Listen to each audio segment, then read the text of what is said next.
Boa noite com alegria, sejam todos bem-vindos. Tá todo mundo me vendo e me ouvindo, tudo funcionando. Davizinho, boa noite. Gente, que bom que boa parte da turma veio. Juro que não estava contando com tanta gente, estou muito feliz. Boa noite, Sarinha. Tava falando de você ainda há pouco com tia Carol. Eu gosto tanto quando você vem para a aula. Boa noite, Luiz. Boa noite, Pietra.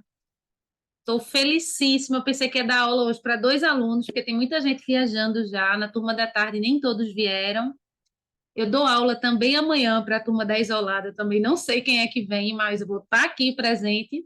E lembrem que quando vocês não puderem estar presentes por motivo de viagem, por qualquer motivo que seja de doença, vocês têm a aula gravada para assistir. Beleza? Pietrinha! É bom ver vocês, minha gente. Muito bom, porque a interação fica mais real para mim também. Vamos lá. Temos algumas coisitas para fazer hoje, vamos selecionar para ver o que é que dá para fazer, mas eu quero começar. é, Cadê? Deixa eu mostrar aqui para vocês, falando sobre o primeiro simulado, né, gente? Que foi o que eu combinei com vocês. Toda vez que eu aplicar um simulado, esse foi o primeiro que vocês fizeram na aula passada, sempre a gente vai começar a aula seguinte já fazendo a correção, tá? A ideia é ir tirando dúvidas e tal. E aí, a primeira coisa que eu quero saber de vocês é quais são as dúvidas que vocês têm.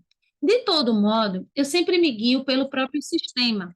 E o sistema mostrou para mim que a questão 8 e a questão 12, especialmente a 12, né, que ninguém acertou. Vamos ver se tem alguma coisa errada com essa questão, pode ter também, né, porque ninguém acertou essa questão. A gente vai corrigir, porque olha a quantidade de acertos desses dois itens aí, do 8 e do 12. Então, eu já vou começar corrigindo essa atividade de qualquer jeito, essas duas. Se vocês tiverem outras, né, que vocês tenham registrado, porque essa é a minha orientação, vocês já podem ir colocando aí no bate-papo. Combinado? Então, vamos lá. Já, meu Deus, já saiu da minha cabeça. 8 e 12. Eu tinha memorizado 8 e 10. Vamos lá. Questão 8. Diz assim: o objetivo global do autor com o texto foi. Esse nome global aí veio só para dar um tchan e de repente até complicar a cabeça de vocês. Mas qual foi o objetivo? O objetivo global é o objetivo geral, é a mesma coisa. Né? Qual foi o primeiro objetivo? Qual é o objetivo preponderante com esse texto aí? Tá? E aí, para saber disso, né, gente, a gente logicamente tem que voltar para o texto. Eu já disse a vocês, e vou reforçar em outras interpretações, que o título ele dá muitas pistas para a gente, sempre, tá? Então é muito importante que a gente veja como esse título está relacionado ao texto, porque o título é o primeiro contato que a gente tem com o texto. E olha o que ele fala: esse trânsito que maltrata. Então, no texto, ele tem que falar sobre o trânsito que está ruim, provavelmente, porque ele está dizendo que maltrata, então, né, o trânsito não está legal. E a gente sabe que o objetivo global vai ter a ver com as orientações que ele vai dar, né, ou apontamentos que ele vai fazer, esse autor, sobre o trânsito. É a primeira coisa. Então, o título é como se fosse uma espécie de amarração, uma frase que amarra o conteúdo do texto. Beleza. Então, ele começa falando sobre fumaça, fuligem, ruído dos motores, de tudo que é ruim no trânsito, né?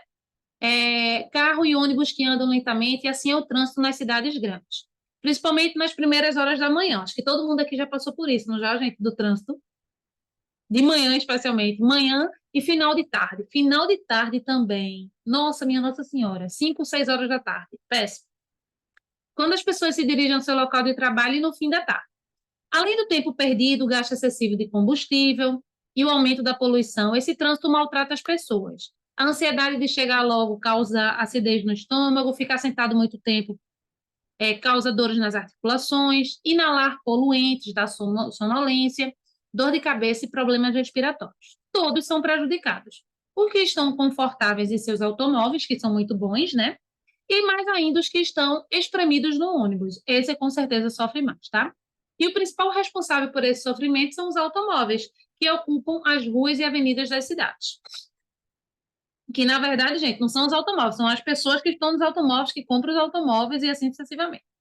Para acomodar o crescente número de automóveis, Casas são demolidas, ruas são alargadas, avenidas e viadutos são construídos, e os estacionamentos invadem praças e parques, com a derrubada de árvores centenárias e monumentos históricos, um verdadeiro caos.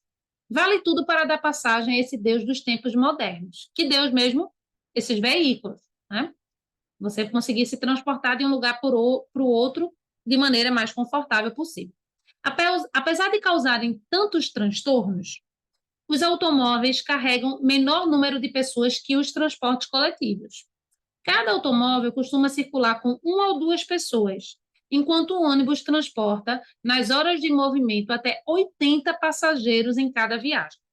Os ônibus são o melhor transporte para as cidades, e dele depende a maioria da população, porque a massa depende dos transportes coletivos, não é todo mundo que pode ter um carro. Apesar disso, as linhas são insuficientes, são mal conservadas e os motoristas mal pagos. O pior é que o preço das passagens consome boa parte dos salários dos trabalhadores. Eu tive que, nessa questão, gente, para respondê-la, para que a gente entendesse a resposta certa, ler o texto novamente, porque ele pergunta qual é o objetivo do texto. Então, a gente tem que entender o texto como um todo.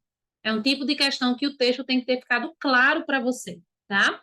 Então, o enunciado pergunta: o objetivo global do texto, que é a mesma coisa de o objetivo central, o objetivo geral, é a mesma coisa, foi apontar as principais consequências da poluição urbana. Gente, vocês entendem que o foco do texto é falar sobre o trânsito, que gera poluição, mas é sobre o trânsito. Então, letra A, errada, tá? Porque o objetivo geral, que engloba todo o texto, ó, global, engloba, não é só a poluição. A poluição é uma das consequências do trânsito, desse trânsito que maltrata, que está lá no título, que é a minha dica, volta para o título. Esse trânsito que maltrata. Então, onde não tivesse uma alternativa falando do trânsito especificamente, provavelmente está errado. Letra B, comentar os efeitos do trânsito nas grandes cidades. Ele faz isso, não fala, gente? Desses efeitos, do que é que causa nas pessoas. Por isso que ele maltrata. Vejam que essa letra B tem tudo a ver com o título. Esse trânsito que maltrata. Comentar os efeitos do trânsito, porque gera poluição, gera problema para as pessoas, sejam pessoas que estão nos seus veículos ou nos coletivos, nos seus veículos particulares ou nos coletivos. Vamos lá. Ressaltar os prejuízos de quem apenas dispõe do transporte coletivo. Ele só fala do transporte coletivo, gente, esse veículo, o único é o coletivo? Não, no global, não. Ele especificou na letra C aí, tá? Indicar os males físicos decorrentes do excessivo trânsito de carros. Só de carro, gente? E é só físico? Não. Portanto, que letra? Oxente. Por isso que vocês erraram. Tá? Por isso que eu disse. Vamos ver se está tudo certinho aí no simulado, tá? Ele não indica só os males físicos decorrentes do excessivo trânsito de carros. Ele fala que é ruim para todo mundo. O certo é a letra B. Eu vou ver o que é que vocês marcaram, tá? Isso pode acontecer, tá, gente? Nessa questão de sistema, vou logo avisá-los. Quando acontecer, eu vou fazer a alteração da mudança de gabarito e reenvio para vocês com tudo certinho, tá bom? Então, a letra certa, porque o objetivo global é geral, não é falar só dos males físicos decorrentes do excesso de trânsito. Percebam aqui que quando ele diz assim, vou comprovar porque não é a letra D que tá marcada errada aqui. Cadê? Vou achar. Tempo perdido é físico, gente? Que dá gasto com combustível é físico? Não. E ele fala também, porque são os prejuízos. Isso também maltrata. Aumento de poluição. Ansiedade é físico necessariamente? Mental. Então, é só para comprovar para vocês que foi um erro de marcação de gabarito. O certo eu já vou mudar agora e vou reenviar para vocês, é a letra B. Beleza? Então, quem marcou a letra B vai acertar essa. Então, mais uma vez, erro na marcação de gabarito geral do sistema, já ajustei. Apontar principais consequências da poluição, não, porque ele fala sobre o trânsito. A poluição é mais uma consequência do trânsito que maltrata. Letra B, comentar os efeitos, e aí esses efeitos, boa parte desses efeitos são negativos. E são de toda a ordem, emocional, física, financeira, beleza? Por isso que é a letra B, porque é global. Temos que responder de acordo com o que foi solicitado. Letra C, ressaltar os prejuízos de quem apenas dispõe do transporte coletivo. Não, ele fala de quem tem o veículo particular, o transporte particular também, tá? Então, global é num todo, não poderia ser a letra C.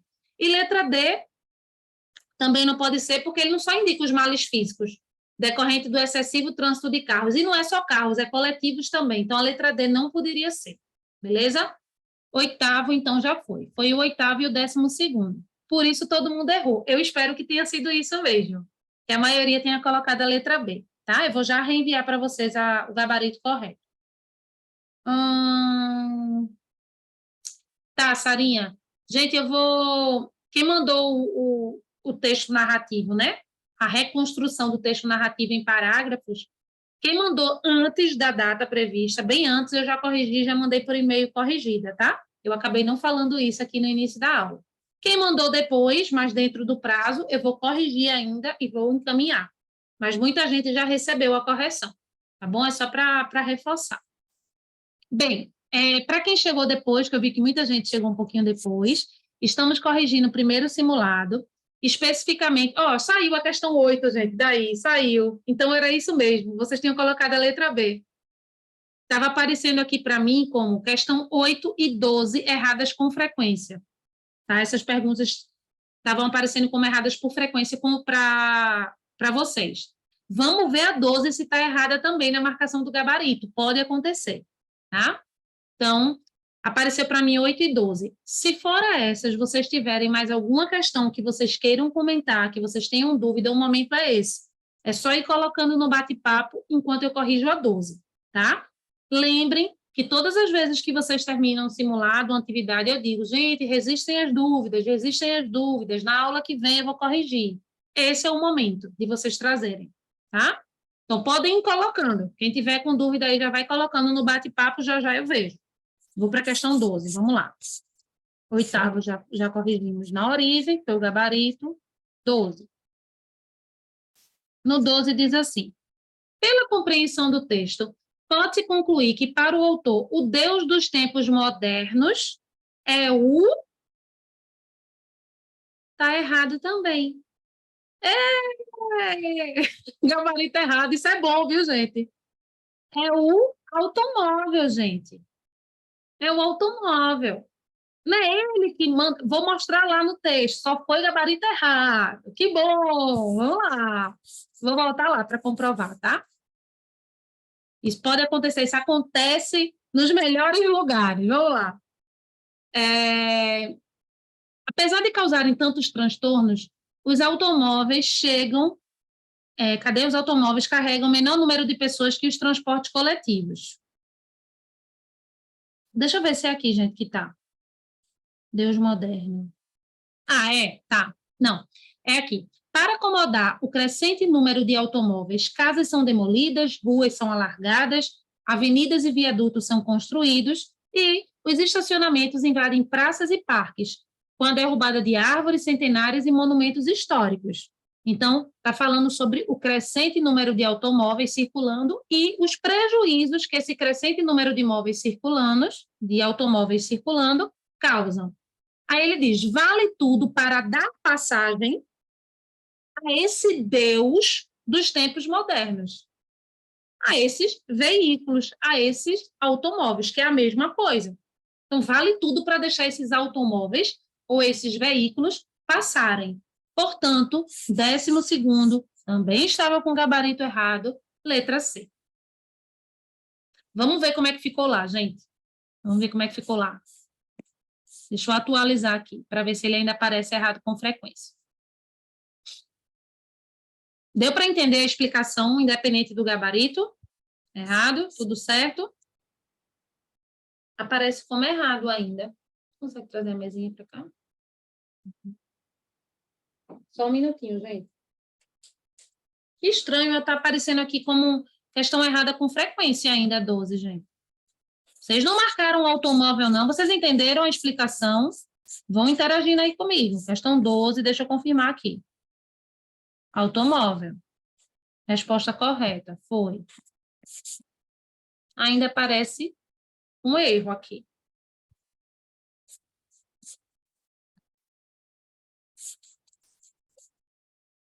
Opa, deixa eu ver se saiu. Não, o 12º vocês erraram mesmo, todo mundo errou o 12º? Não. Então, eu acho que ele vai atualizar. Tá vendo que o sistema às vezes dá um probleminha? Isso é bom acontecer com vocês aqui, para vocês não acharem que eu estou ficando doida. Ah, oi? Vamos lá. Obrigada. Tá, gente, então vamos lá. Eu vou liberar as pontuações novamente, tá? Eu acho que ele vai atualizar, fazer até aqui com vocês. E eu vou para o segundo quesito que Sarinha me pediu, beleza? Mas a pontuação de... Ó, já tem uma pessoa que fechou agora, que não tinha antes. Ou seja, a 12 não está errada com frequência, porque já tem uma... Ó, já atualizou, gente. É, boa, boa, boa, boa. Atualizou. Vou para o segundo, tá, Sarinha? Só um minutinho, deixa só eu entender aqui esse sistema louco, demorado. Lele, boa noite, estou vendo vocês agora. Luiz, Célio, Joaquim. E companhia limitada que eu não tinha falado. Clarinha.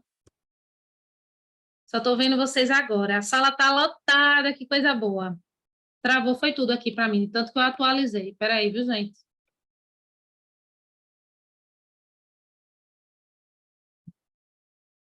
É que o sistema tá indo aí. Vamos de chazinho. Hoje eu tô de chá em vez de café, porque uma hora dessa não dá para tomar café, né, minha gente? A gente tem que tomar chá. Vocês tomam chá? Vocês costumam tomar chá? Todo mundo odeia chá, né? Não, Maria Clara gosta. Tu odeia, Lelê, também. Pierre, todo mundo vai. Agora, se fosse um chá bem docinho, aquele chá do shopping com aquelas bolinhas, quem gosta? Ah, gosta, já mudou, Letícia, já. Isso eu gosto. Boa, boa, boa. Eu adoro aquele chá do shopping, Lele, com aquelas bolinhas. Ai, meu Deus, é muito bom. Aquilo ali é massa demais. Quem ama é minha irmã. E eu me lembrei, porque Clarinha é minha sobrinha, minha gente. É filha da minha irmã, Maria Clara. Aí eu me lembrei agora, quando eu falei desse chá, me lembrei da mãe dela, que Karina, minha irmã, ela é doida por esse chá. Nunca vi gostar tanto desse chá do shopping. Não, Sara, eu não boto açúcar, não. Nada com açúcar, meu, de chá nem café. O meu, vocês vão dizer agora que vocês vão vomitar. O meu chá agora é de boldo com erva doce.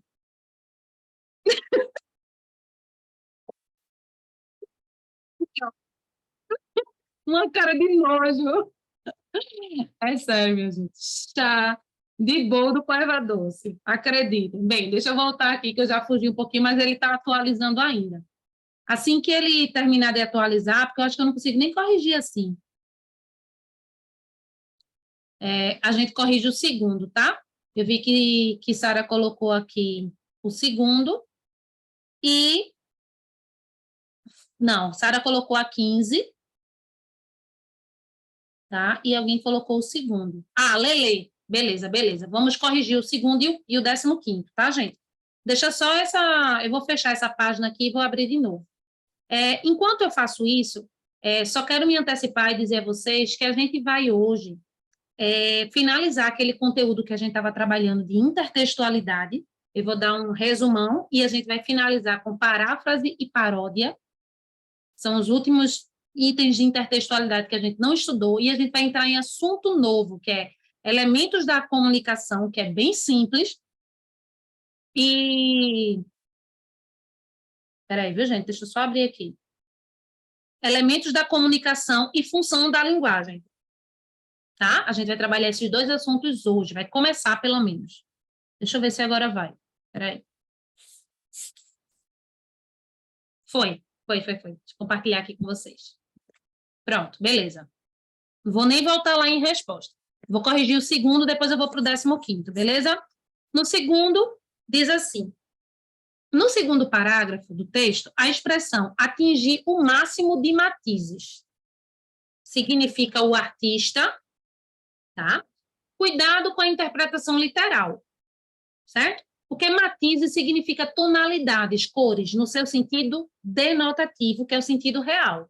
Então, as matizes de um determinado quadro são as tonalidades. tá? Só que aí está falando do artista conseguir atingir esse máximo de matizes. Então, entendam que existe aí uma conotação no uso dessa expressão. Vamos para o contexto. O segundo parágrafo diz assim: eu considerei que este é o luxo do grande artista. Atingir o máximo de matizes com o mínimo de elementos. Ter o mínimo de elemento para atingir o máximo de matizes. De fato, para a gente entender esse eu considerei que este, eu vou ter que voltar para o primeiro parágrafo. Percebam que aí ainda a gente fica um pouco perdido. Então, vamos para o primeiro parágrafo. E considerei a glória de um pavão, ostentando o esplendor de suas cores. É um luxo imperial. Mas andei lendo livros e descobri que aquelas cores todas não existem na pena do pavão. Gente, isso é real. Vê que coisa louca. Aquelas cores todinhas que a gente vê no pavão, ele não tem aquelas cores todas. Ele vai explicar aí. Não há pigmentos, não há cor em si. O que há são minúsculas bolhas d'água nessas penas desses pavões, de uma maneira geral, em que a luz se fragmenta como em um prisma. Inclusive, gente, a luz do sol emite todas as cores, né? Que é uma luz branca que contém todas as cores. Eu não sei se vocês sabem disso, eu vou trazer um complemento de algo que eu adoro falar sobre. Essa questão das cores, que tem tudo a ver com o que o texto está falando, é muito interessante. Vocês sabiam que quando a gente vê uma folha verde, uma folha, um vegetal verde, significa que o verde é justamente a cor que ela não consegue absorver? Ela absorve todas as outras cores do sol, branco, vermelho, amarelo. A que ela não absorve é que ela demonstra a cor. Vocês sabiam disso? Não é interessante isso, gente? Que negócio louco, danado, não vê? Tu tá olhando uma planta vermelha, uma rosa vermelha, tá? Uma margarida, sei lá o quê, vermelha. Aí você pensa, poxa, ela só tem essa cor. É esse o pensamento da gente, de leigo, de não entender. Mas não é. A luz do sol emite todas as cores, tá? A luz solar, a luz natural. E a única cor que essa rosa vermelha não consegue absorver é a vermelha. Ela absorve todas as outras. A única que ela mostra é que ela não absorve. Aí ela se torna toda dia daquela cor. Ô, professor, então, os objetos e as coisas. Eu estou falando de elementos naturais, tá? Então, os vegetais, esses elementos que refletem mais de uma cor, significa que ele não consegue absorver essas cores que ele reflete. Sim. Muito louco isso, que é tão louco quanto a pena do pavão aí, tá? Então, vamos lá. O pavão é um arco-íris de plumas. Então, ele falou lá que há minúsculas bolhas de luz, que a luz se fragmenta como em um prisma. Então, quando é aquela fragmenta que tem a luz natural, a gente vê todas as cores. Eu considerei que este é o luxo do grande artista. Atingir o máximo de matizes com o mínimo de elementos. Agora dá para a gente entender melhor, certo? Então, esse é o luxo. O artista, ele consegue ter poucos elementos, ter poucas cores, mas demonstrar que tem muitas. Ele consegue atingir o máximo de matizes. Aí tem dizendo aí, letra A, fazer refletir nas penas do pavão as cores do arco-íris, é isso que significa atingir o máximo de matizes que o autor consegue, o pintor, sei lá? Não, né? O artista. Conseguir o maior número de tonalidades, vou deixar salvo essa. Fazer com que o pavão ostente suas cores, é isso que o artista faz, gente? Não, isso é algo natural do bicho, da natureza. Fragmentar a luz nas bolhas d'água? É isso que ele consegue? Não. O que o artista consegue? Ele consegue, com poucos elementos, deixa eu ver se a letra marcada está certa, ai meu Deus, tá, que susto, tá? Ele consegue, com poucos elementos, com poucas cores, mostrar várias tonalidades. Quem é que pode me dizer uma das formas do artista fazer isso? Gente, isso é muito fácil. Ele tem poucos elementos, poucas cores. O que é que ele faz com essas cores poucas? Quem é que me diz aqui no bate-papo? Boa, boa, Lê, massa. Quem é que me diz?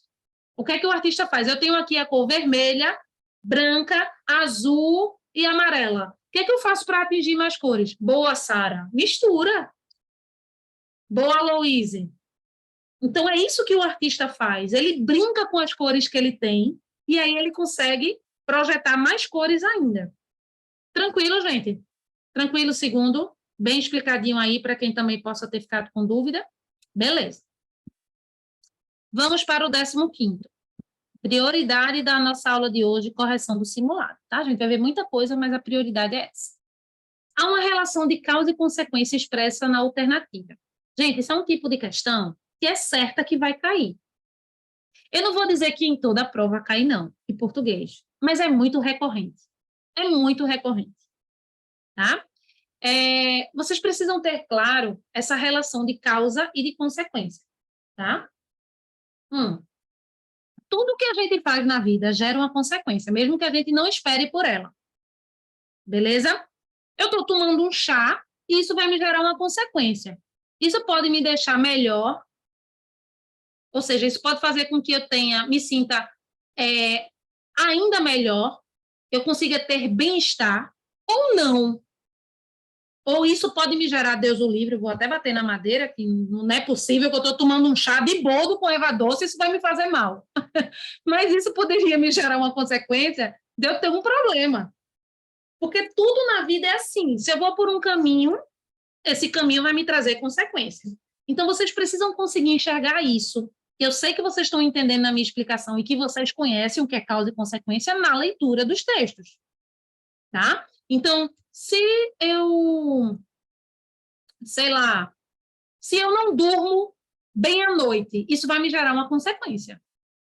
Que eu posso lidar bem com essa consequência, mas vai me gerar uma consequência de eu ficar com sono durante o dia, de eu não conseguir estudar ou trabalhar direito, de eu não conseguir fazer a minha atividade física. Tá? Eu estou explicando assim, geralzão. Vocês precisam trazer esse entendimento do geral para o texto. Então, vamos lá. O trânsito nas grandes cidades é pior nas primeiras horas da manhã. Isso é um fato. O trânsito nas grandes cidades é pior nas primeiras horas da manhã. Ele não está falando das consequências que gera ele ser pior nas primeiras horas da manhã. Não aí. Essa causa e essa consequência tem que estar no mesmo item. Vou para a letra B. Há muitos transtornos físicos provocados pelo trânsito das grandes cidades. Ele falou, gente, qual era? Esses transtornos? Um só, depois, nessa mesma frase. Não. Há muitos transtornos. E ele poderia ter dito o que é que isso gera de consequência. Ele não disse nessa frase. Ou disse? Alguém discorda? Hein, gente? Há muitos transtornos físicos provocados pelos trânsitos das grandes cidades. Vou deixar vocês refletindo aí pelo que eu tinha dito antes. O trânsito nas grandes cidades é pior nas primeiras horas da manhã.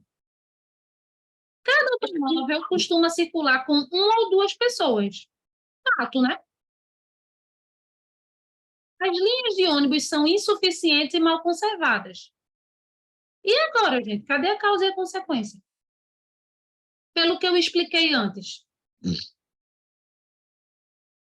Estou querendo confundir vocês. Eu expliquei primeiro o que era. E agora eu quero ver se vocês chegam lá. Que é o quê, Lelezinha? Tu conseguiria explicar? Ó, Sarinha, eu ia chutar a letra B. Há muitos transtornos físicos provocados pelo trânsito das grandes cidades. Qual é o fato? Quem é que consegue achar na letra B? Duas pessoas chutaram a letra B. Minha ideia era confundir vocês. Eu consegui mais ou menos, pelo visto. Qual é o fato da letra B? Há uma constatação na letra B. Quem é que me diz qual é? Beleza, Lê. Beleza, vocês estão chegando lá. Há muitos transtornos físicos. Certo? Há muitos transtornos físicos provocados pelo trânsito das grandes cidades. Tá? Então, a causa desse transtorno físico é o trânsito das grandes cidades.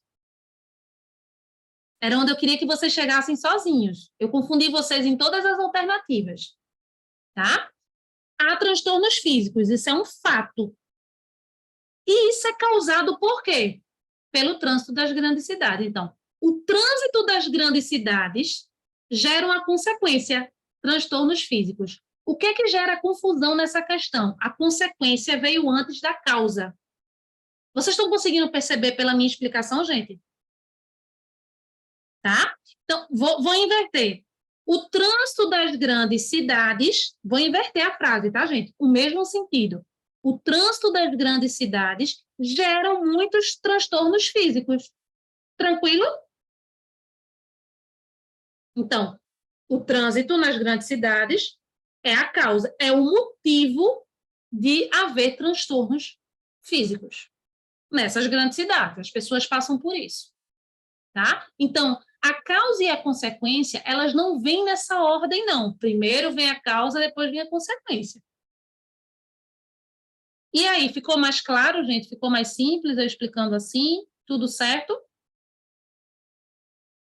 Quando eu não dou respostas prontas, vocês vão construindo comigo, isso é comprovado cientificamente, que vocês vão absorver melhor. Então, vez por outra, eu vou fazer umas pegadinhas para ver como é que vocês se saem, tá bom? Beleza, então letra B, deixa eu ver se está marcado certo. Está marcado certo. Mais alguma dúvida, gente? Corrigimos até então 4 questões do primeiro simulado. E esse momento é de vocês. Vocês só aprendem a interpretar quando vocês interpretam, vocês leem, interpretam e têm dúvidas. Eu já falei sobre isso. Posso seguir adiante? Legalzinho para mim, todo mundo, então? Posso? Beleza. Tá bom. Se vocês estão dizendo. Tá, vamos lá. A gente vai agora finalizar o nosso conteúdo de... Eu estou com 2 slides abertos aqui. Deixa eu fechar um. Tá. Vocês estão vendo o compartilhamento aí, gente, daquele slide de linguagens que está escrito intertextualidade? Sim? Beleza. A gente finalmente hoje vai acabar esse slide que tem 82 slides, né? 82 páginas, vamos dizer aí. Só que muitas delas são imagens que a gente já viu, né? A gente estudou intertextualidade. O que é intertextualidade? Vamos relembrar. Intertextualidade é a relação de diálogo entre textos. Então, eu tenho um texto e menciono outro texto de alguma forma. Pode ser de uma forma direta, de uma forma indireta, trazendo uma pequena citação no começo de um texto. Então, intertextualidade, relação entre textos. Todos os outros tópicos que a gente estudou, que a gente vai relembrar agora e que a gente vai finalizar, diz respeito a esse assunto de intertextualidade, que é a relação entre textos. Tá? Para que se faz uso, professora, de uma intertextualidade no texto? Para enriquecer esse texto.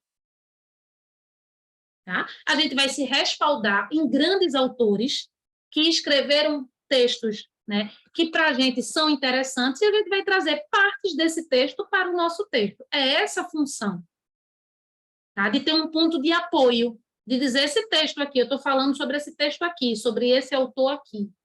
E isso enriquece o teu texto. Isso mostra que você tem uma competência leitora, de repertório cultural, de conhecimento de mundo mais vasta e ampla. É para isso que é feita a intertextualidade. Certo? Essa intertextualidade ela pode estar explícita, como numa citação que eu pego e coloco aspas e coloco lá literalmente o que o outro autor disse, ou de uma maneira implícita, indireta, em que eu vou usar as palavras desse autor, desse outro texto, e vou falar essas mesmas palavras que ele trouxe no texto dele com as minhas, mas eu vou dizer que foi baseado no texto que eu li. Porque eu tenho por obrigação que mencionar esse texto, porque senão eu estou plagiando. Isso que eu estou explicando para vocês agora é extremamente importante, tá? Então, imaginem vocês que eu acabei de ler um texto de Monteiro Lobato falando sobre a educação das crianças no mundo moderno. Porque o mundo que ele viveu é o mundo moderno, o nosso mundo agora é contemporâneo.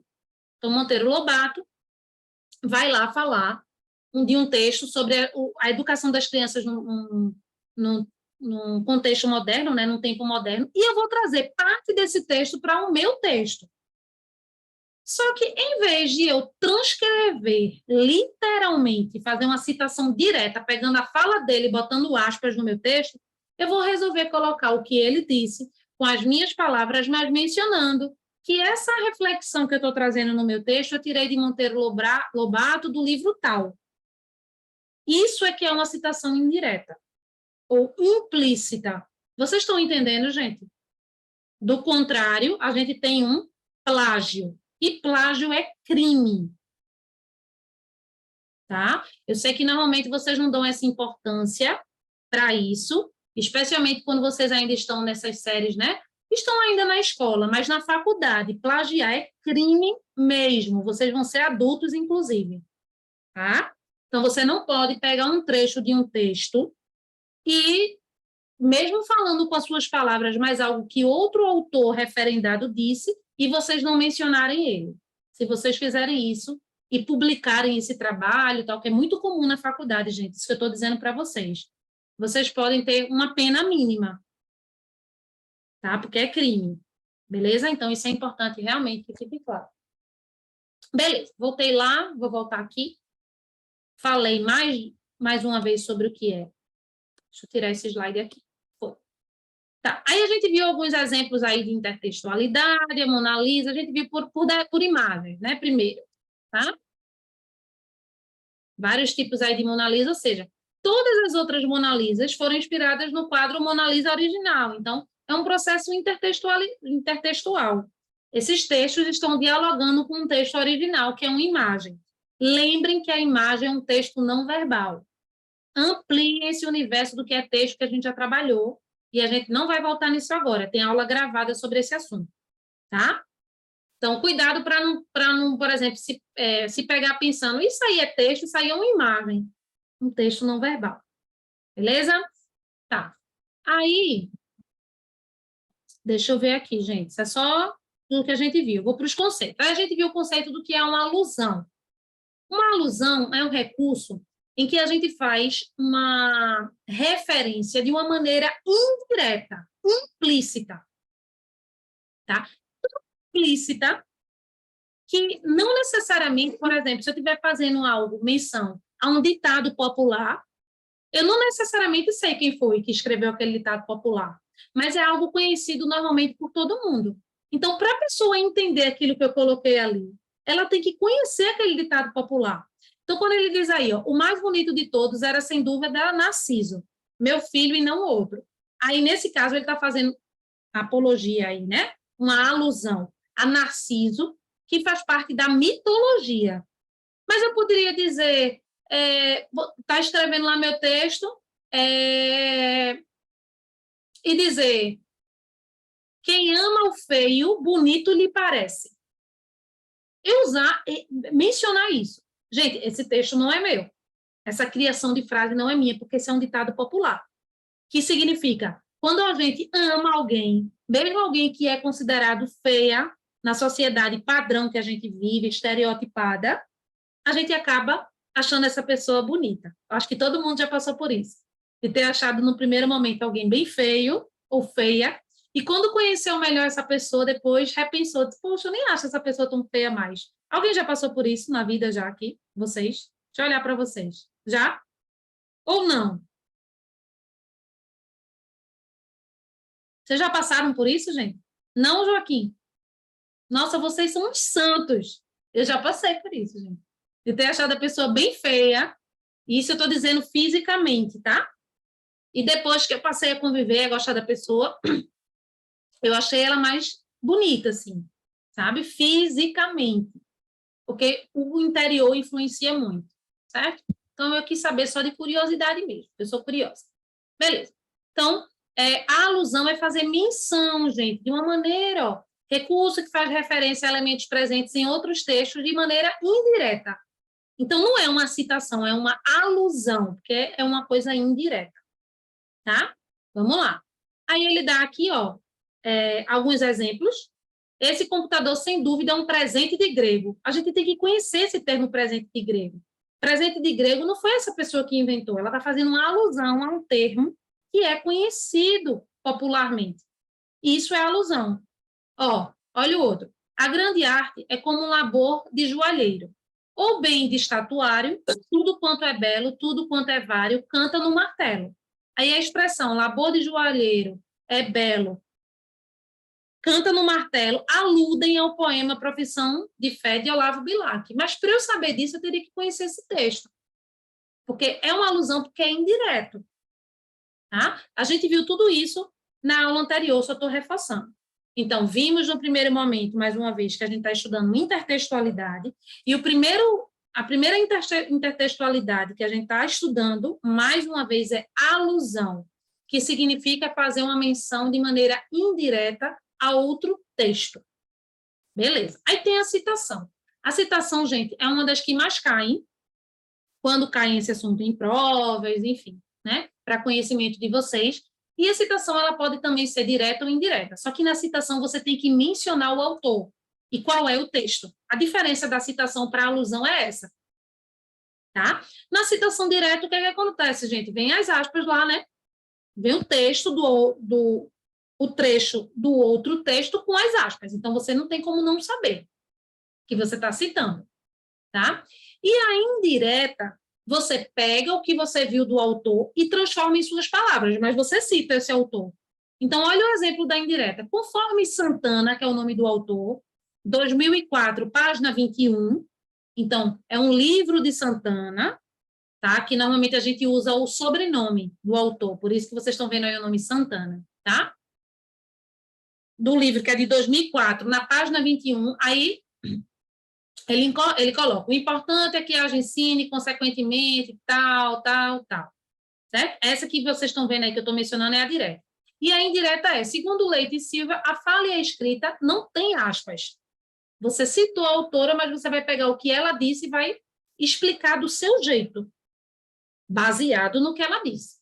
Então, existe citação direta e indireta. Direta, aspas. Indireta, sem aspas, mas mencionando o autor ou o texto. A alusão é indireta só, não tem nada, você tem que conhecer aquilo que está sendo falado. Tranquilo por enquanto, posso prosseguir?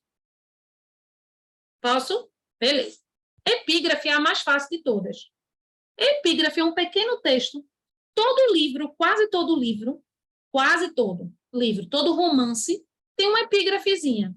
É uma frase reflexiva que é tirada de algum outro texto importante, de algum outro autor, tá? Eu até coloquei aqui para vocês verem exemplos. Eu acho que vocês vão lembrar. Então, é uma pequena frase. Esse autor, por exemplo, está escrevendo o livro dele, aí ele pega uma epígrafe, ou seja, ele pega uma citação de um outro autor, uma reflexão profunda, uma frase, para começar aquela obra, ou para começar aquele texto. É lógico que essa epígrafe ela vai ter que ter a ver com o que ele vai falar, né, gente, no texto. De alguma forma, existe algum link ali. Por isso que ele está trazendo aquela reflexão. Então, se vocês observarem, boa parte dos livros que vocês têm de romance em casa, não necessariamente da literatura infanto-juvenil, porque da literatura infanto-juvenil pode ser que não tenha. Mas, no geral, tem uma epígrafe. Certo? Aí, gente, a gente entra nos outros dois que a gente vai trabalhar agora, paráfrase e paródia. Paráfrase e paródia. É tudo intertextualidade, tá? Na paráfrase, há uma recriação de um texto. Você pega um texto original, vai recriá-lo, mantendo a mesma ideia, porém utilizando outras palavras. Tá? O objetivo de uma paráfrase é reafirmar as ideias do texto, tá? Porém com estrutura e estilo próprio. Então, eu vou me basear num texto, não é para plagiar. Eu vou criar, mas a partir de um texto pré-existente. Eu vou criar no sentido de recriar, de inovar um texto. Tá?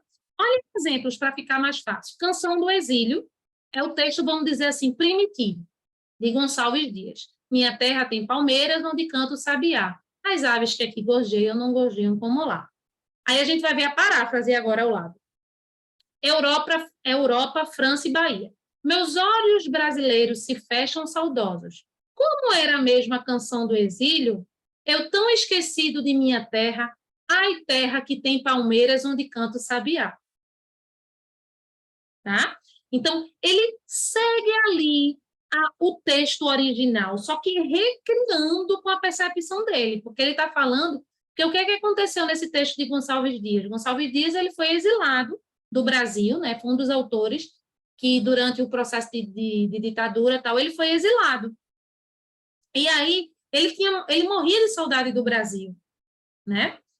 E nessa terra que ele estava, ele não conseguia ver as belezas que aqui no Brasil ele tinha das aves, né? Da fauna, da flora. É isso que ele fala, tá? Esse outro aqui, ó, meus olhos brasileiros se fecham saudosos. Como era mesmo a canção do exílio? Eu tão esquecido de minha terra, ai, terra que tem palmeiras onde canta o sabiá. Isso foi Carlos Drummond de Andrade, tá? Que escreveu em 1930. Gente, olha o tempo diferente, 1846 para 1930. São muitos anos aí, tá? Então, ele faz uma brincadeira recriando um texto que já existe. Isso se chama paráfrase. Vamos ver outro. Camões.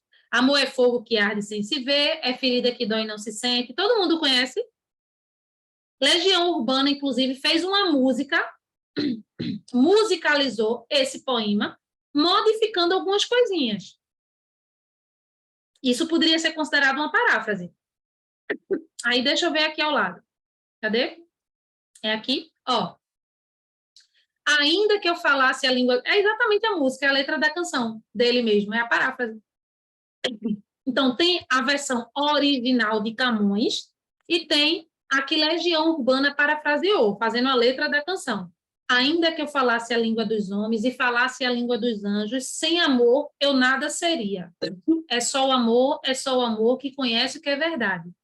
Aí, ó, o amor é bom, não quero mal, não sente inveja, se envaidece. Aí, o amor é fogo que arde sem se ver. Então, ele pega umas partezinhas da versão original, tá?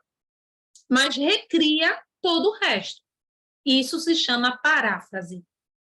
Beleza? A paródia, gente, cuidado que muita gente confunde. Eu botei até um vídeo para vocês no... Deixa eu só me ajeitar aqui. Eu botei até um vídeo para vocês hoje na pasta da agenda para vocês assistirem, caso vocês esqueçam. Vocês podem assistir a aula gravada, mas vocês podem assistir a esse vídeo também do YouTube falando sobre a diferença entre citação, paródia, paráfrase. Essas três são as mais comuns, tá, gente, de caírem. Citação, paródia e paráfrase, tá? Mas é importante vocês conhecerem o que é alusão e o que é epígrafe. Bem, a paródia, ela vai também se basear no texto original, gente, mas ela vai fazer isso, esse outro texto recriado, ele tem uma ironia, uma crítica, faz uma reflexão. Ou seja, é uma subversão do texto original. Eles recriam, por isso que muita gente confunde com paráfrase, porque tem uma recriação, mas é uma recriação com um tom mais sarcástico, de brincadeira, ou de uma brincadeira mais pesada, tá? Vamos ver exemplos. Gente, olha aí o quadro de O Grito e da Mona Lisa. Vocês estão vendo as deformações a brincadeira que é feito com o grito saindo da tela e da Mona Lisa, tipo, cansada, sem saco. Estão percebendo, gente, que a Mona Lisa é a mulher mais bonita, né? O quadro da mulher mais bonita, com o sorriso mais bonito. Olha como ele está fazendo a Mona Lisa aí. Então, isso é uma paródia. Olha outros exemplos de paródia. Qual é a paródia aí ao lado? Qual é o filme da paródia ao lado? Quem é que sabe me dizer?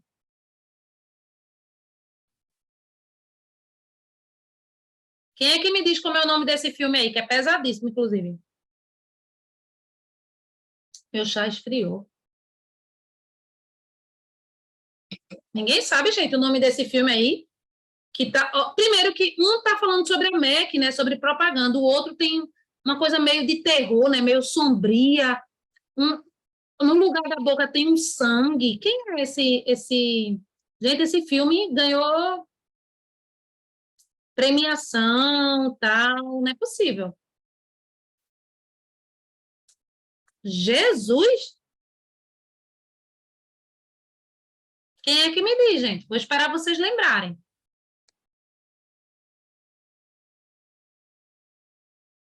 E como é o nome do filme?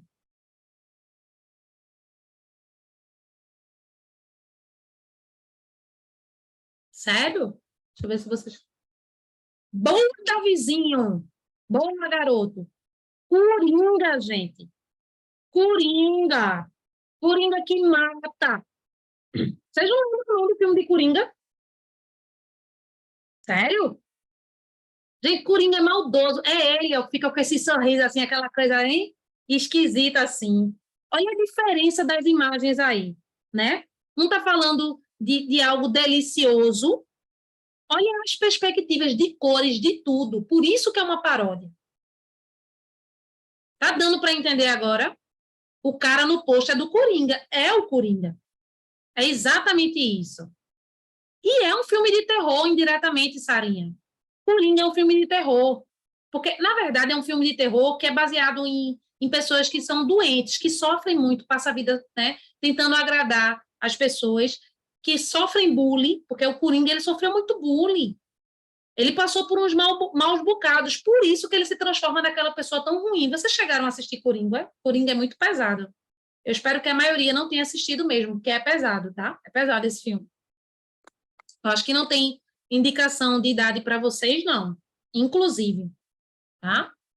Enfim. Deixa eu voltar lá. Então, é isso que é uma paródia. É você meio que ridicularizar o texto original. Ou trazer uma certa brincadeira. Olha esse aqui. O diabo veste Prada. O quiabo veste... o quiabo veste Prada. Gente, é o quiabo. O quiabo de comer. Ele entrou no select mundo do hortifruti. O quiabo de comer, aquele que tem a babinha.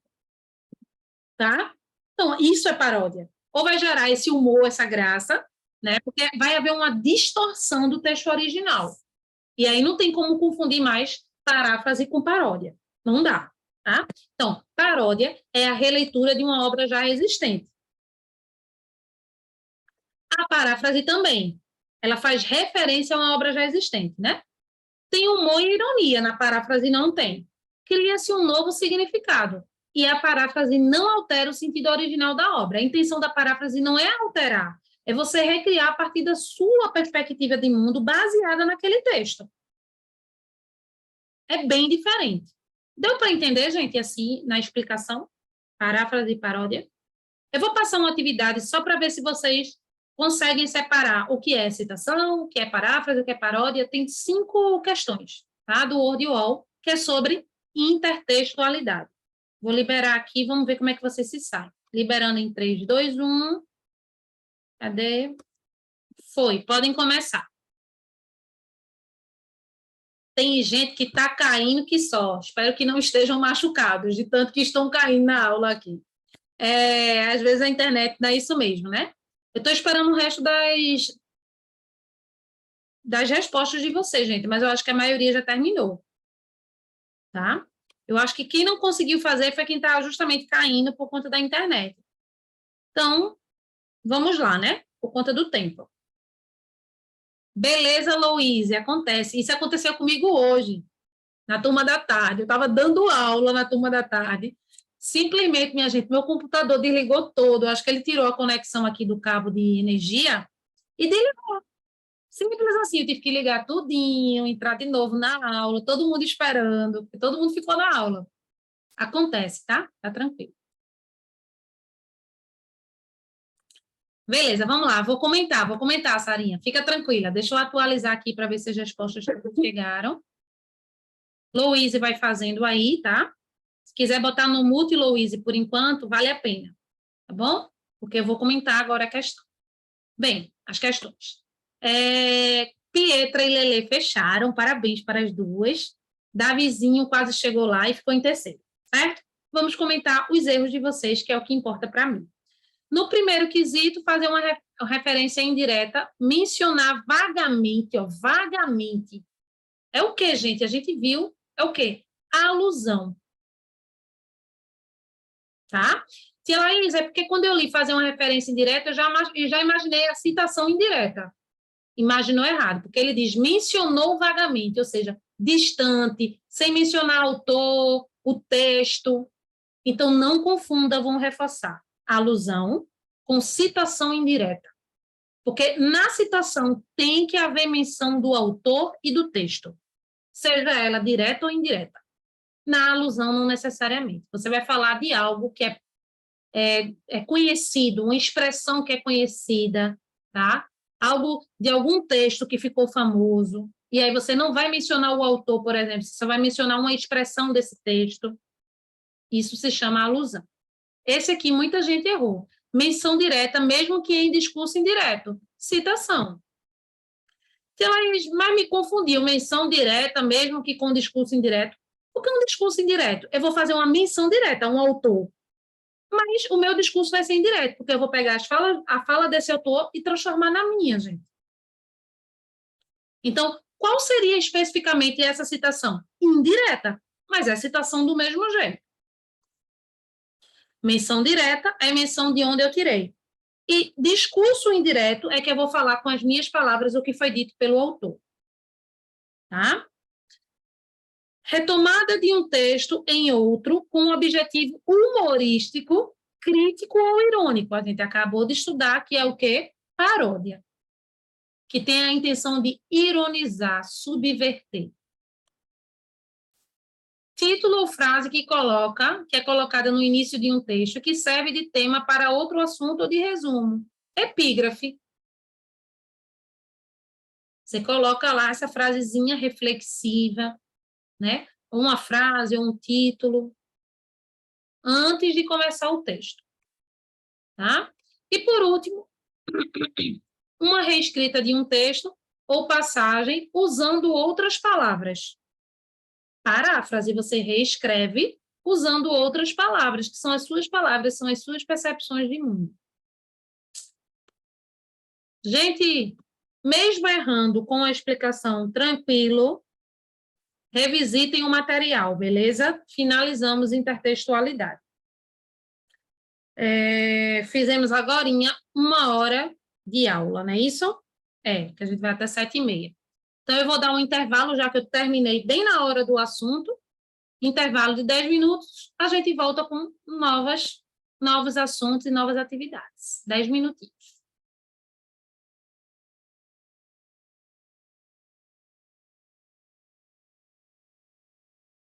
Vamos retomar, cadê vocês? Vamos, vamos, vamos. Estão todos aí, todos e todas. Vamos que vamos, Lelezinha. Vamos entrar em assunto novo, gente, agora. Vamos embora. Elementos da comunicação e funções da linguagem. Esses assuntos que a gente dá no início do ano, eles são os mais importantes, são normalmente os assuntos que mais vai cair nas provas de ensino médio, por exemplo, de concurso.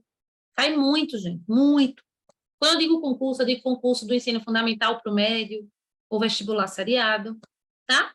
Toda vez que eu fizer menção a isso, eu estou querendo dizer isso. Então, esses assuntos iniciais de tipos de linguagem, verbal, não verbal e mista, de você conseguir interpretar um texto não verbal, de saber se a linguagem é informal ou formal, quais são as variedades linguísticas que a gente estudou também. Tudo isso é assunto de prova, tá? Então, quanto mais vocês virem esse assunto, tá? Melhor para vocês. Quem está tendo a oportunidade de ver mais de uma vez, já viu na escola, já estudou comigo, teve gente aqui que já estudou comigo nessa turma do F2, então a gente já trabalhou. Quanto mais vocês verem, quanto mais atividades vocês fizerem, melhor. Vamos lá. Explicado isso, esse é um novo slide. O PDF desse slide estará liberado na agenda de hoje, tá? Tudo que está sendo trabalhado aqui já está na agenda de hoje. Então, vocês estudam pelo PDF e assistem a aula gravada, caso necessário. Bem, a primeira coisa que a gente vai trabalhar são os elementos da comunicação, tá? Simples demais. Deixa eu só aumentar aqui, ver se eu tenho como aumentar, para não ficar confuso a visualização de vocês. Espera aí. Não, tem que ser assim mesmo. Tá. Eu vou deixar assim mesmo. Bem, os elementos da comunicação são as pessoas envolvidas no processo de comunicação. Então, vamos pensar no que a gente está fazendo agora. Existe alguém que está passando a mensagem que sou eu. A mensagem, nesse caso, eu estou dando aula. Estou transmitindo um conteúdo nesse momento agora. Tá? Então, eu Vou colocar aqui meu nome, tá? Só para facilitar a visualização. Então, eu, ó, Laís Ribeiro, nesse momento, é a remetente. Quem é que está recebendo essa minha mensagem aqui, né? Que é o conteúdo. Eu estou dando conteúdo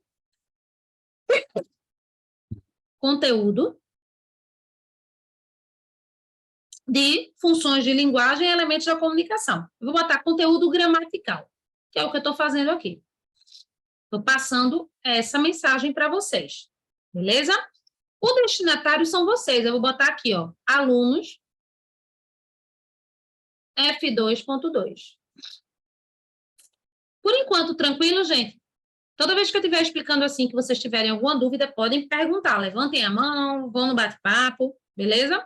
Então, remetente, que a gente vai ver que existem outros nomezinhos para substituir por remetente, tá? Que é locutor, quem fala, ou emissor, é a mesma coisa.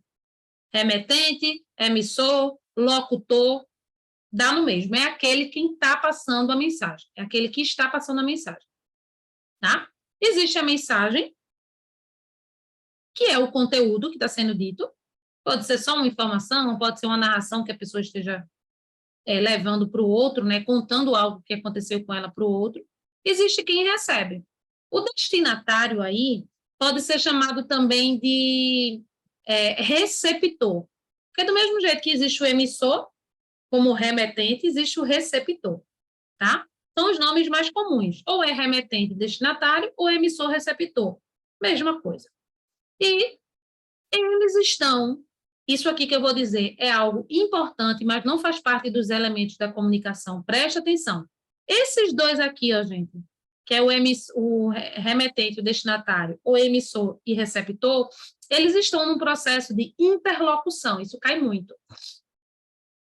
Isso não é um nomezinho, isso aqui não é um nomezinho dos elementos da comunicação. Eu só quero falar porque pode cair de alguma forma em um texto, numa interpretação. O que é processo de interlocução? Processo de fala e de escuta. Se eu estou falando agora, vocês me escutam. Se do nada Joaquim levanta a mão e vai falar, eu vou continuar falando, gente? Não. Se eu estou deixando ele falar, eu vou silenciar, ele vai falar. Isso é o processo de interlocução. Vocês agora são os meus interlocutores. Do mesmo jeito que vocês são meus destinatários, porque eu estou falando. Então, interlocução significa conversar, estar em contato com. Imaginem vocês que eu pego um texto agora de Ruth Rocha. Quem é a interlocutora desse texto de Ruth Rocha? Se sou eu que estou pegando. Eu. Eu estou interagindo com o texto. Ela não precisa estar falando comigo ao vivo, face a face. O texto dela cria uma interlocução com os leitores. Porque a gente vai estar interagindo, a gente vai estar imaginando, vai estar pensando nessa história que ela escreveu. Tá dando para entender o que é interlocução, gente? Vocês vivem em processo de interlocução o tempo todo, com os amigos de vocês, com os pais, comigo aqui agora, tá? Vou voltar para os elementos da comunicação, vou tirar uma parte de interlocução daqui, tá? Porque interlocução é o processo todo. Interlocução é o processo todo, em que o remetente passa uma mensagem para o destinatário, então eles estão num processo de interlocução, processo geral, beleza? Bem, então, o remetente manda uma mensagem para o destinatário. Mas isso lembra muito carta, né? Teu nome escrito remetente, 2 pontos, eu boto o nome, destinatário para quem você vai mandar. Isso lembra muito essa partezinha do gênero carta. Bem, essa mensagem ela vai dentro de um contexto. Qual é o contexto aqui? Eu estou dando aula de português, por isso que eu estou ensinando um assunto gramatical. A minha mensagem é um conteúdo gramatical, porque o contexto é que eu estou numa aula de português, eu sou professora. Esse é o contexto. Poderia ter outro contexto. Eu estar conversando com a minha prima, que falou algo errado, e aí eu vou trazer um conteúdo gramatical, explicando para ela porque ela falou errado, mas eu não estou ali como professora dela. Seria um outro contexto. Então, vocês sabem o que é contexto. Até porque, para a gente fazer uma interpretação de texto, a gente precisa do contexto do texto. Tá? Então, o contexto é o que a gente já conhece como sendo contexto. Toda mensagem tem um contexto para ser passada. Gente, vê se tem sentido esse contexto que eu vou criar agora. Quando eu tiro o compartilhamento é porque eu quero ver vocês, tá? Eu já expliquei isso. Imagine eu indo para um velório, alguém morreu, beleza? Vou pegar uma situação bem triste mesmo. E eu chego lá nesse contexto e chego para, sei lá, a filha dessa pessoa, o filho dessa pessoa e digo, viu? Desculpem eu rir, porque eu estou imaginando isso num acesso de loucura. É engraçado, né, gente? Porque a pessoa é doida. Existe, isso é contexto para alguém chegar, viu? Que massa, velho! Não tem condições, tá? O contexto é isso. O contexto é eu chegar lá, mesmo que eu não esteja tão triste quanto a pessoa, eu chegar lá, dizer meus pêsames, eu não falar nada, eu falar, eu estou aqui, eu sinto muito. Meus pêsames é até muito pesado, mas eu sinto muito. Dar um abraço na pessoa. Mas imagina, gente, eu chegar no velório e dizer, e aí, mais tarde, tudo certo, a festa que a gente vai mais tarde. A mãe da pessoa acabou de morrer. Gente, é engraçado, porque é tão louco que é engraçado, tá? Bem, vocês entenderam bem agora, eu acho, que o que é contexto. Existe um contexto para a mensagem ser passada. Ou imagina tu chegando na tua mãe e dizendo, e aí, minha velha, bora fazendo essa comida que eu tô com a fome danada aqui.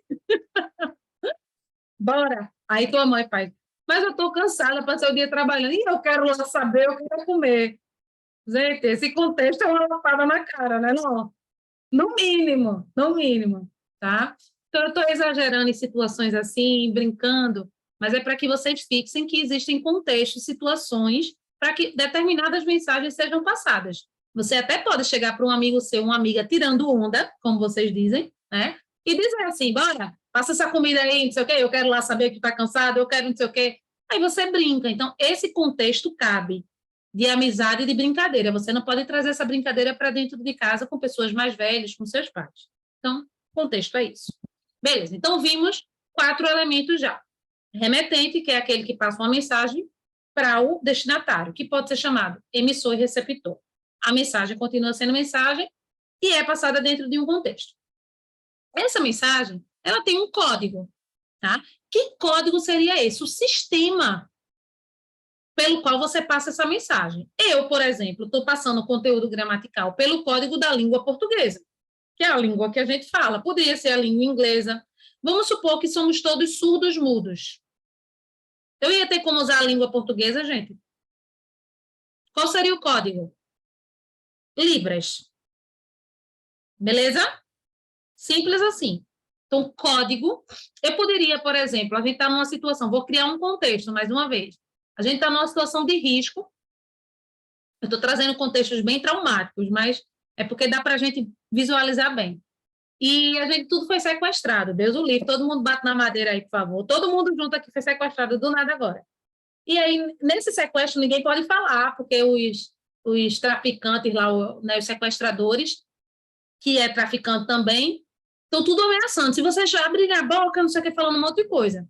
Então, a gente vai tentar uma comunicação, vai tentar o processo de interlocução por meio de mímica, porque a gente não fala Libras, a gente não é surdo-mudo. A gente fala a língua portuguesa, só que a gente está impedido de falar. Então, qual é o código que a gente vai transmitir? Nesse caso, mímica, olho, tensão, apontamento, ou seja, com expressões. O código é isso, é como você vai passar essa mensagem. Normalmente, em língua portuguesa, para quem não é surdo-mudo, né? Para quem vai usar da língua portuguesa oral ou escrita, é a língua portuguesa. Tranquilo por enquanto? Tudo certo? Massa, vou voltar lá. Tá, falamos do código, tá? Que é como essa mensagem vai ser passada, decifrada. E o canal é o modo que você vai passar. Qual é o canal que eu estou usando? Aqui é a minha boca, graças a Deus, está funcionando tudo certo, minhas cordas vocais. Então, eu estou usando um canal de oralidade, de fala, certo? Um canal que, se eu fosse escrever uma carta, por exemplo, o canal módulo ali é o papel, o canal pelo qual eu vou enviar aquela mensagem, tá? Se eu estou numa ligação, qual é o canal ali? Telefone, que eu também estou usando a oralidade, que é por onde sai a mensagem, tá? Então, cuidado para não confundir código e canal. Código é o tipo de língua, vamos dizer assim, que você está usando, que pode ser Libras, língua portuguesa, inglês, espanhola, ou pode ser mímica, ou pode ser por expressão, certo? Vamos imaginar contextos. Vê como o contexto é importante.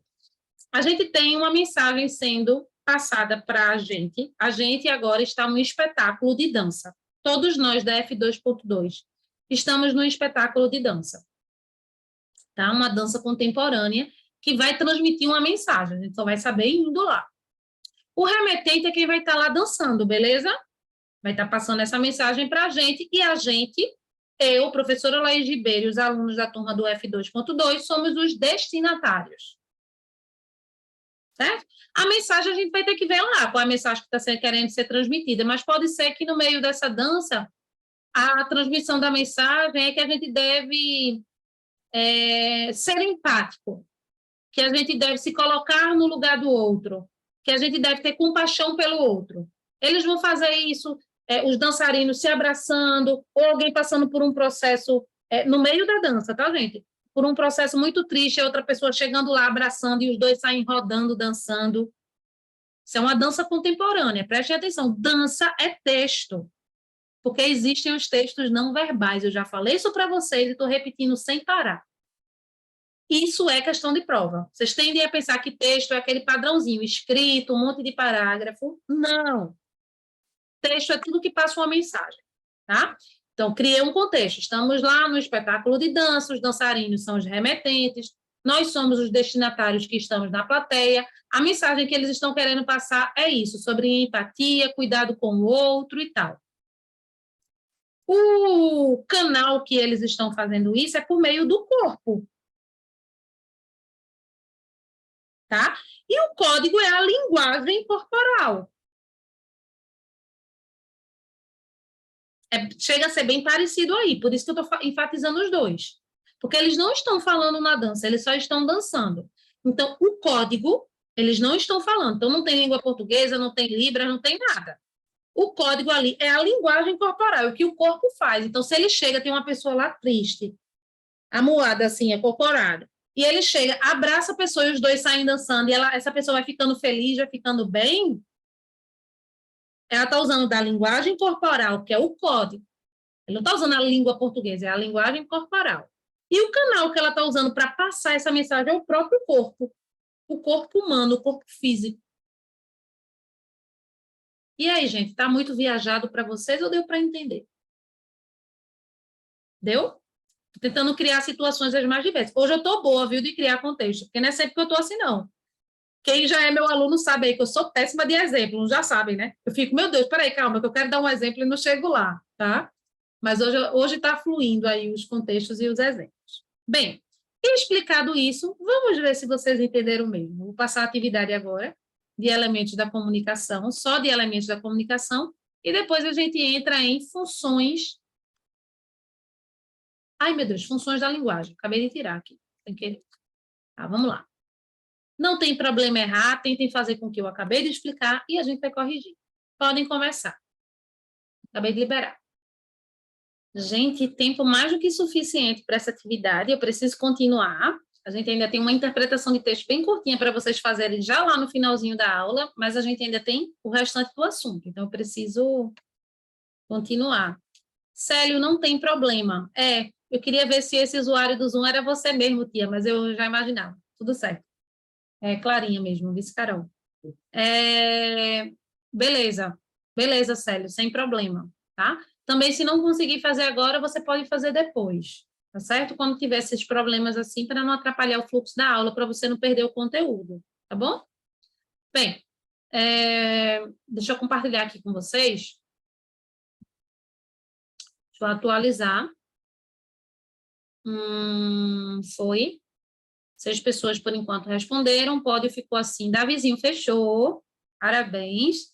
Lelezinha ficou em segundo e Louise ficou em terceiro.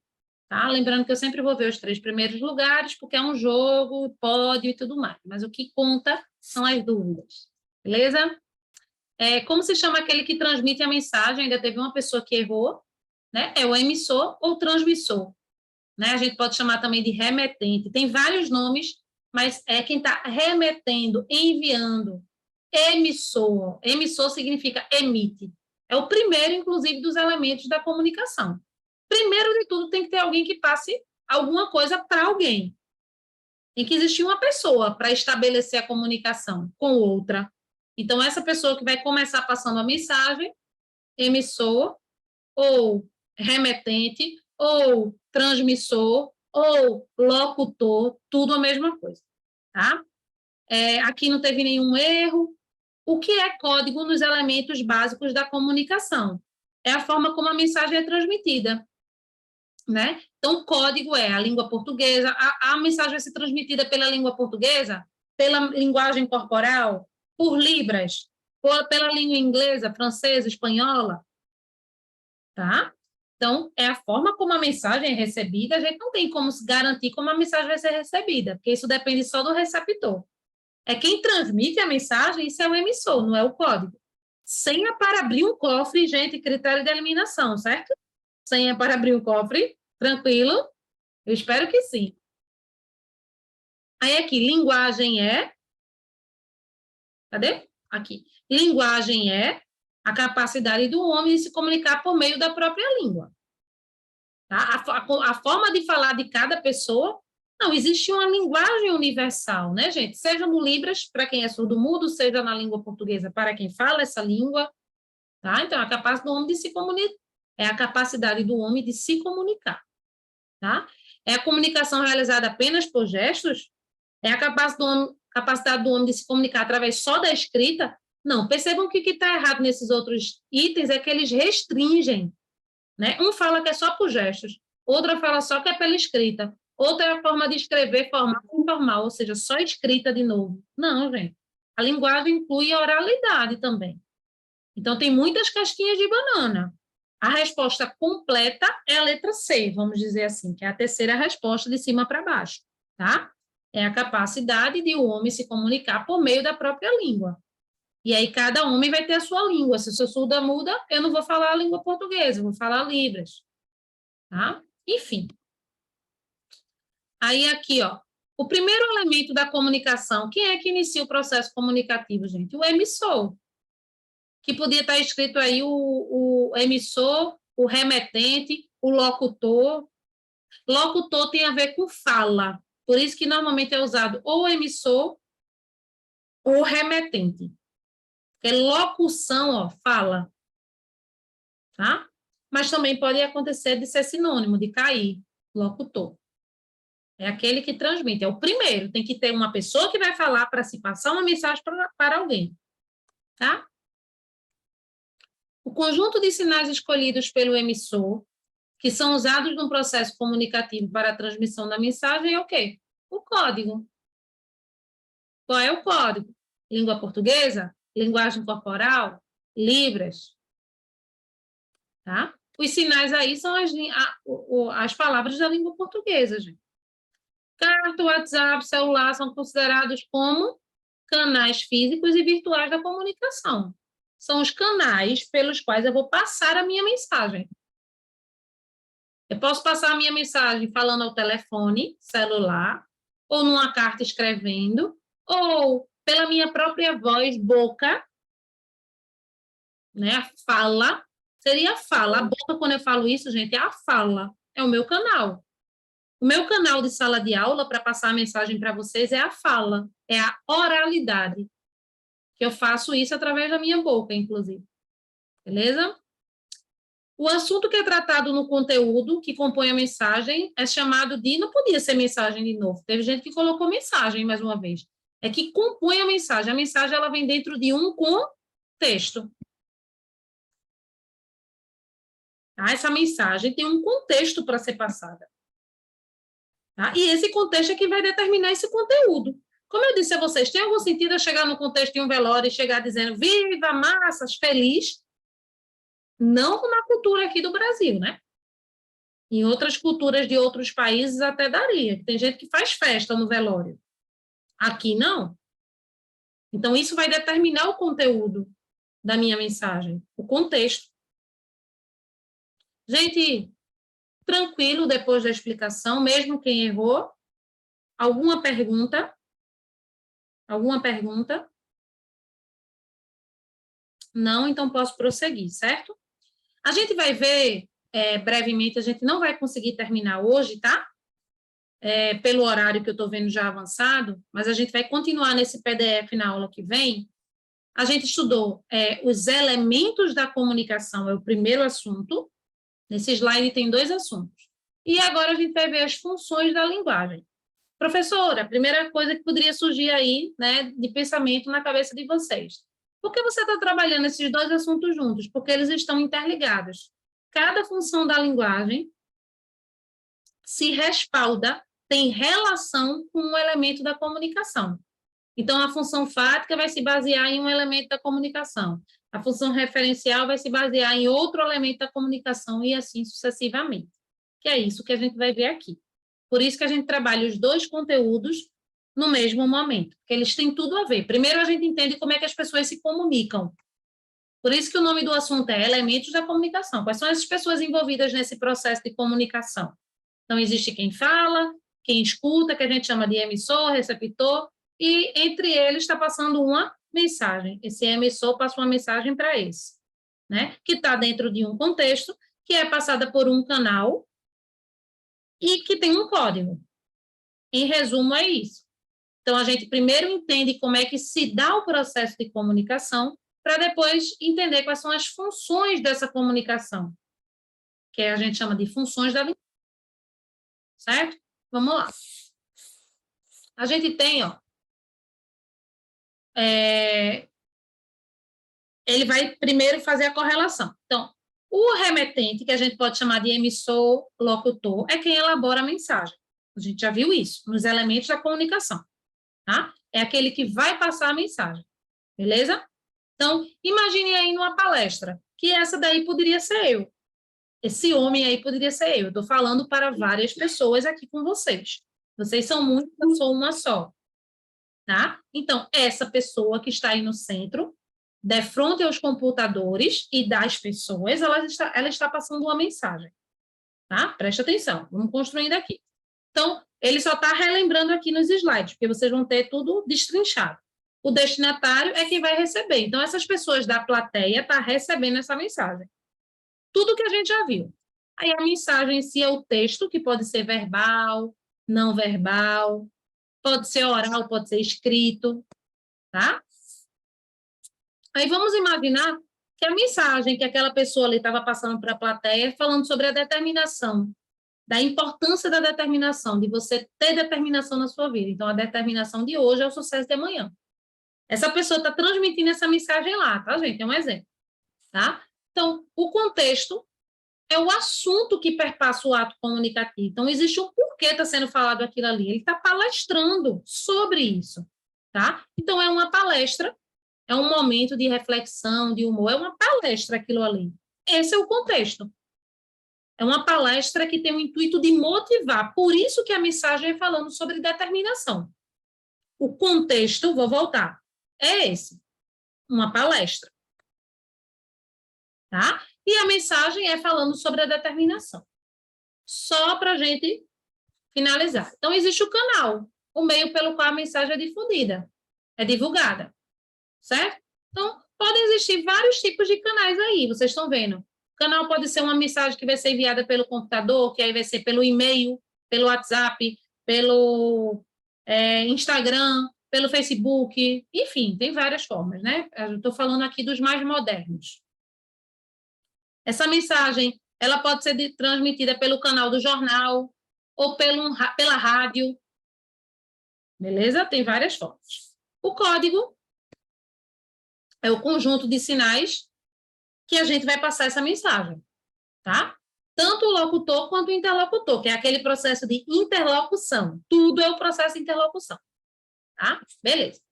Aí, a gente vai para a primeira função da linguagem, que está aqui disposta no material como função fática. A função fática, o foco dessa função fática, desse texto, é estabelecer contato. Então, todas as vezes que a gente está estabelecendo contato, eu faço isso direto com vocês. Gente, tudo certo? Eu não faço isso direto.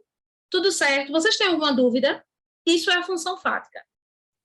Vou dar um outro exemplo de função fática que a gente faz sempre. Quando eu pego o telefone para ligar para uma amiga, para o meu pai, para minha mãe, no caso de vocês, né?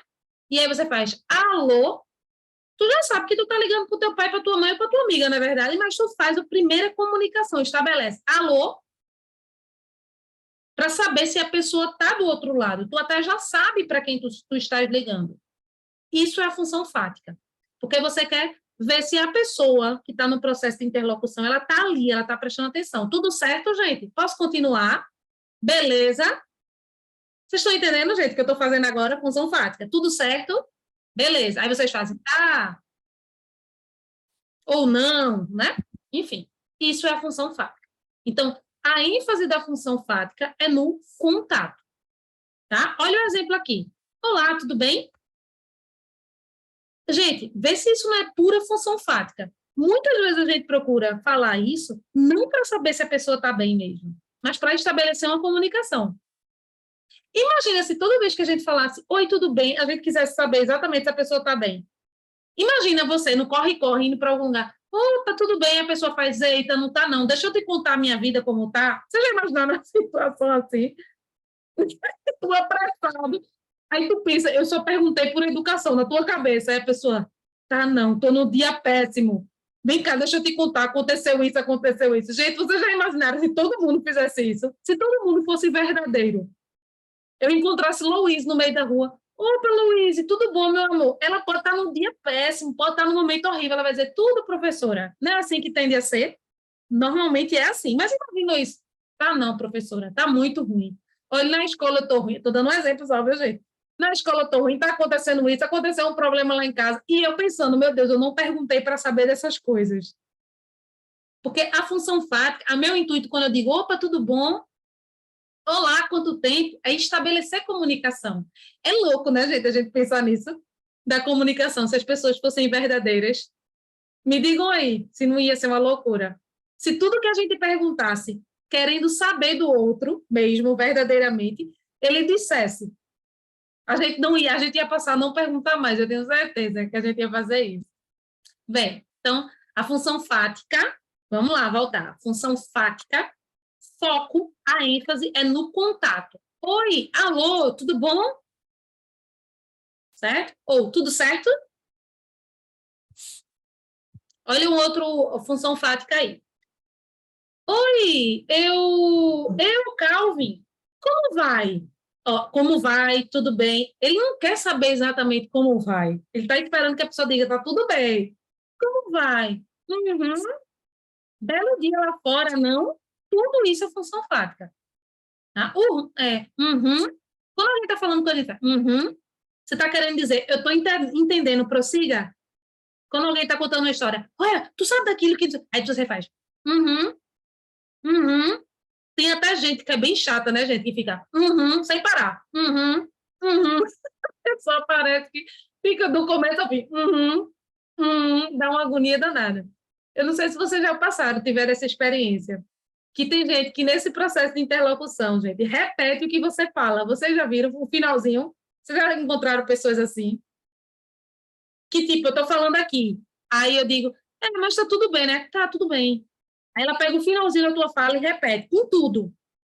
Mas eu tive que sair. Sei, teve que sair. Vocês já encontraram alguém assim? Tu sabe de quem eu lembrei, né, Carol? Vocês já encontraram alguém assim, gente? Me dá uma agonia que a pessoa fica repetindo o final da minha fala para dizer assim, tô entendendo, tá tudo certo. Né? Tá um dia sol. É um dia de sol, né? Eu fico pensando, essa pessoa é doida, tá assistindo o que eu tô falando.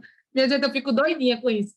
Vocês nunca encontraram ninguém assim, gente? Se alguém encontrou já alguém aqui que conhece, me digam. Eu tenho uma especialista que cuida de mim, que é assim, eu fico surtadinha com isso. É uma loucura. Uma médica, né? Nesse caso, especialista é uma médica. Bem, vamos lá. Olha aí outro exemplo de função fática. Alô? Tá? E aí, nesse momento, eu vou só anotar uma coisa aqui para facilitar a vida de vocês. A gente vai fazendo isso aqui junto, depois eu salvo e boto o arquivo com as anotações que eu fiz aqui, tá? A função fática, tá? Como eu disse a vocês, toda função da linguagem, ela está associada a um elemento da comunicação. E a função fática, ela está relacionada ao canal. Canal. Então, você está testando o canal para ver se o canal está funcionando. Alô? tá? Ou se o canal, por exemplo, a pessoa está na oralidade, ele está na fala, falando, aí aconteceu isso, tu sabe, né, que faz? Tô entendendo, tá? Então, a relação da função fática é com o canal. São 6 elementos da comunicação e são 6 funções da linguagem. Para cada função da linguagem, tem uma relação, um foco com o elemento da comunicação. Tá? Vamos lá. Vimos um, vamos ver só mais um para eu liberar a interpretação de texto do dia e liberar vocês, certo? Vamos lá. Aí a gente vai ver a função referencial. Vimos a função fática, vamos ver a referencial. O próprio nome já diz, né? Referencial, que lembra do quê? Contexto. Olha o nome aqui, já está aqui, eu não preciso nem anotar. Contexto, é esse elemento da comunicação. Então, o foco vai ser no conteúdo, na informação. Qual é o propósito de um texto com a função referencial? Passar informação. A gente lembra logo de quê? Notícia, reportagem. Só isso, gente. Água para beber e também preservar. Qual é a função da comunicação aí? Função referencial. O foco é no conteúdo. Por isso que é no contexto. Tá? Então, função referencial. Deixa eu ver se tem outro exemplo. Não. Função referencial foi bem rapidinha aqui, tá? Então, função referencial, o foco é no contexto, a ênfase é no contexto. Ou seja, é a partir do contexto que eu formulo o meu conteúdo. Beleza? Vai dar tempo de ver só mais uma. Tem a função emotiva expressiva, que normalmente ela é, inclusive, em primeira pessoa, normalmente. É que você fala, você se expressa. Você passa suas emoções. Então, mais uma vez, vimos função fática, está relacionada ao canal, e a função é estabelecer comunicação. Oi, tudo bem? Como vai? Alô? Certo. Tá? Função fática. Aí vimos a função referencial, que o foco é passar a informação. E agora estamos vendo, para finalizar, no dia de hoje, a função emotiva ou expressiva. A função é no remetente. Tá? Porque você ó, remetente é quem passa a mensagem. Então, é a sua expressão, você que está passando a mensagem, que vai ter essa função emotiva ou expressiva. Você vai falar de forma pessoal. Então, ênfase no remetente. Tá? Exemplo. Desabafo. Alguém vai desabafar alguma coisa aí, está passando essa mensagem, mas vai passar essa mensagem de maneira emotiva, se expressando. Desculpem-me, mas não dá para fazer uma crônicazinha divertida hoje. Tá? Começa assim. Percebam aqui a presença da primeira pessoa já, porque a função emotiva é primeira pessoa. E aí ela vai falar sobre a percepção dela, os sentimentos que ela tem, e a percepção que ela tem das coisas. Tá? Então, ela vai dizer, simplesmente não dá, não tem como disfarçar. Essa é uma típica manhã de segunda-feira. Então, ela não vai fazer uma crônicazinha divertida, que hoje é segunda-feira. Começar pela luz acesa da sala que esqueci ontem. Então, tanta coisa aconteceu, vou ter que começar aqui a semana e não dá para fazer essa crônicazinha divertida. Então, ela está se expressando. Tá? Vamos parar aqui hoje na função emotiva. Vimos 3 funções e os 6 elementos da comunicação. Vamos lá. Primeiro de tudo, né? Antes, vou dar logo os avisos aqui. Eu vou passar para casa, para que vocês possam ver, uma atividade no WordWall. Ah, não, eu vou ter que tirar a função de linguagem, gente, porque eu não terminei. Então, não vai ter atividade de função da linguagem hoje. Beleza. Tá. Eu passei como atividade de casa, eu quero mostrar isso e liberar o link, tá? Eu passei para a atividade de casa esse textos e pretextos. Tá? É uma atividade de interpretação de texto que eu escolhi um texto para a gente começar. Um texto do aluno da tarde, que é o F2.1, que foi A Disciplina do Amor, que é um texto bem conhecido, inclusive vocês já devem ter lido em alguma prova aí, em algum lugar esse texto. Com certeza, depois vocês me dizem. Próxima aula a gente vai comentar sobre esse texto, mas eu quero que primeiro vocês façam uma atividade que eu elaborei personalizada sobre o texto. Então, toda a aula eu vou escolher um texto desse que vocês colocaram, tá? Então, um vai ser, por exemplo, de Letícia Veiga, vai ser Textos e Pretextos 2. Aí o outro vai ser o de Davi, que é a Parábola da Figueira Estéril. Aí vai ser textos e pré-textos 3. Então, a gente vai ter esse momento de interpretar esses textos e falar sobre esses textos, tá? E tem aí um propósito que eu vou explicar melhor na aula que vem, quando eu for corrigir com vocês coletivamente, tá? Então, o link para fazer a atividade está aqui na agenda. Está aqui, ó, textos e pré-textos 1. Beleza? Eu queria avisar isso antes de liberar a atividade de interpretação. Eu agora libero a atividade de interpretação. Quem for terminando, liberar. Vou pegar agora em 3, 2, 1 e liberar. Opa, fiz besteira, peraí.